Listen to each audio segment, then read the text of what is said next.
This horror text animation looks absolutely terrifying.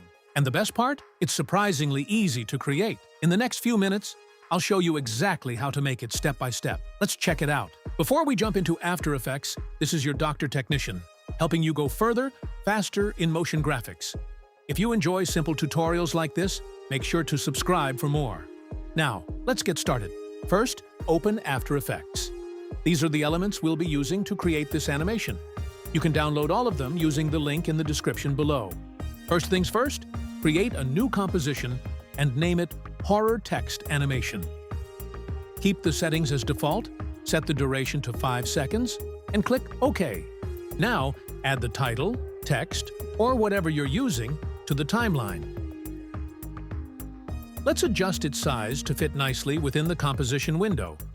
Press S to open the scale property, then reduce the size until it looks right. Perfect. Next, pre-compose the title. Right-click on the layer, pre-compose. Name it Title. Make sure the second one, Move All Attributes, is selected. This is the pre-composed layer. Press S to open the scale. Place the time indicator in the very beginning and mark a keyframe for scale. Then, move the time indicator to the 4 seconds and increase the scale value to 110%. This creates a smooth zoom animation. Now, let's add the next element to the timeline, Texture. Place it beneath the title layer. Press S to open the scale, then reduce the scale until the texture fits nicely within the window. Next, make sure the texture is selected. Go to the Effects and Presets panel and search for Tritone. Apply the effect to the texture layer. Customize the color by changing it to this color. Perfect. Now let's enhance the texture even further with a couple of effects. First, go to the Effects panel and search for Curves. Drag it onto the texture layer and adjust both ends of the curve like this. This adds a bit more contrast and helps the texture stand out without making it too strong. Next, search another effect, Motion Tile, and apply it to the same texture layer. In the Effect Controls panel, locate the Motion Tile settings. Then, move the time indicator to the beginning of the timeline and mark a keyframe for Tile Center. Then move the time indicator to the end of the timeline. Increase the Tile Center value until the texture shifts to this position. This creates a smooth animated movement throughout the scene. To finish, enable Mirror Edges. This removes harsh edges and creates a seamless look as the texture moves.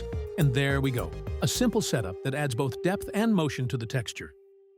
Next, select the texture layer and change its track matte to the title layer. This will use the title as a mask, allowing the texture to appear only inside the text. Perfect. Now let's preview the result. I'll zoom in a little so it's easier to see.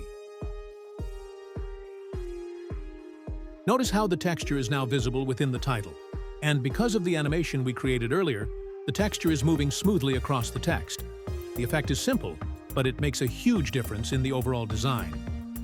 After that, drag the Particles element into the timeline and place it above all the other layers. Enable this small T icon to preserve underlying transparency.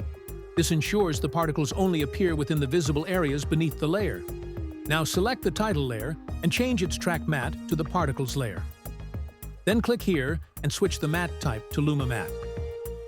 To make the particles visible again, enable the eye icon on the Particles layer. As soon as you do that, you'll notice small black particle dots appearing inside the title. Perfect.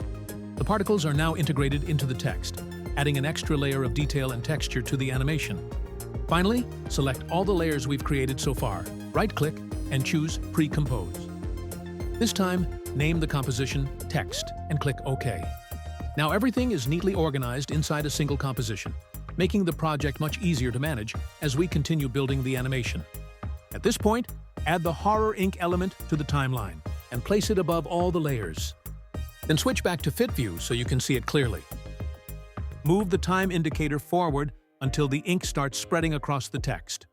Once you find the right moment, adjust the Horror Ink layer and position it directly above the text layer in the timeline. Now select the text layer and set its track matte to Horror Ink. Click the Track Matte Mode button to change it to Luma Matte. Then enable the adjacent option next to it to switch it to Inverted Matte. Move the time indicator through the timeline to check how the ink reveals the text. If the effect doesn't align perfectly, simply reposition the horror ink layer by dragging it until everything matches up.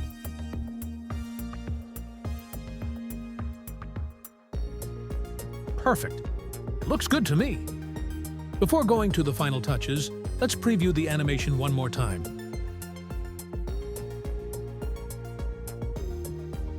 Looks great. Now, let's add background to the timeline. Place the background layer underneath all other layers. Next, make sure the time indicator is placed at the beginning. Select the background layer and press T to open the opacity. Mark a keyframe at this position, then reduce the opacity to 0%. Move the time indicator forward to 20 frames and increase the opacity back to 100%. This creates a smooth fade-in effect for the background. Great. For the finishing touch, create an adjustment layer. Right-click anywhere in the timeline, go to New, and choose Adjustment Layer. Select the adjustment layer, then go to the Effect panel and search the effect curves, and apply it to the adjustment layer. Adjust both ends of the curve as shown. This adds a subtle fog-like atmosphere and helps blend the elements together more naturally. There's one final change. Select the text layer and change its blend mode to screen. This allows the text to interact with the background more smoothly and creates a brighter, more polished look. Now, let's preview the completed animation and see the final result in action. And that's one of the simplest ways to create this type of animation. If you found this tutorial helpful, be sure to give it a thumbs up and definitely subscribe to the channel for more motion graphics tips and tutorials. Thanks for watching. This is Dr. Technician, helping you go further, faster in motion graphics. Keep crushing it. We will talk soon.